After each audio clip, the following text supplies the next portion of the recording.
Here we have the ingredients that are required for our papdi. First of all, the semolina and semolina 1 cup. And about 1 cup of our plain flour maida, 50-50 ratio. Some salt to taste, about 1 teaspoon or so.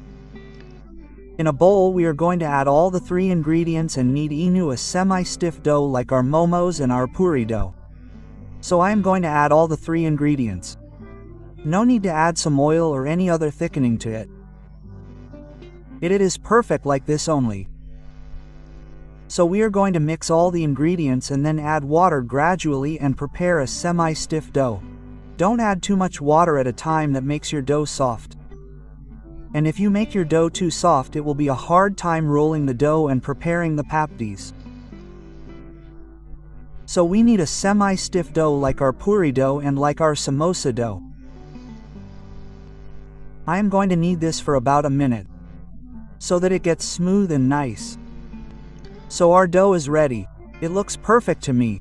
I am going to cover this dough and let it rest for about 5 to 10 minutes. So that excess moisture is soaked up by the semolina and our dough is perfectly rollable into papdis. Our dough is ready. I am going to take out a piece of the dough and prepare our papdis. Roll this dough into a thin sheet about half a cm. Thin, it's totally up to you. If you want to make it thicker, you make it thicker. If you want to make it thinner, you make it thinner. I like it thin and crisp. So, I'm going to roll it into a big sheet and cut it with a cookie cutter and a glass, and it looks perfect to me now. Perfectly thick. I'm going to cut it with a glass, and this size is a little bit bigger. I'm going to cut it into smaller pieces to remove the excess. Roll it again and prepare again. So, here I am cutting with a cookie cutter. This sheet is a little bit thicker, and we will get a little bit thicker papdi with this, but yet they will be very crispy and nice. So, cut this with a cookie cutter. And if you have lots of patience, like my mom and my sister have, then the next step is for you. Lift up the excess dough from this and keep the papdi aside and let them dry. Sometimes, when you lift the dough from this sheet, what happens is the papdi comes out with the dough. Nothing happens. Roll it again and make the papdi again. Here I have a very small piece of dough, which I am going to roll into a papdi. So, this requires loads and loads of patience. This is what I was talking about. My sister said, my mom has lots of patience. They do it like this. So, I am not used to it and I have got a pretty shaped papdi, but it's okay. If want to do it like this, you may do it. Both work. Here we have our papdi ready. We are going to prick this so that they do not puff up while they are getting fried. So just prick up.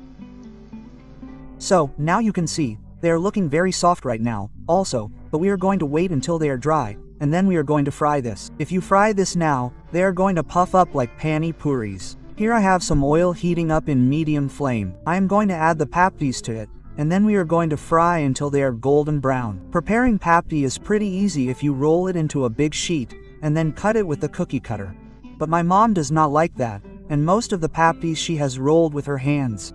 So, it's totally up to you if you want to roll it into a big sheet and cut. You may cut, or you may even roll each piece.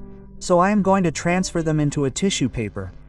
You can prepare finger but chaat with this like dahi papdi, papdi chaat, mixed chaat, bel puri and more. Our papdis are ready. They have cooled down and they are very crisp and very thin. I like it thin and crisp. Did you hear that sound? It's very crisp and very nice. So, do try our chaat. We have chaat coming up next with this and more. So, do try this and let me know how we turn out to be. Thank you for watching.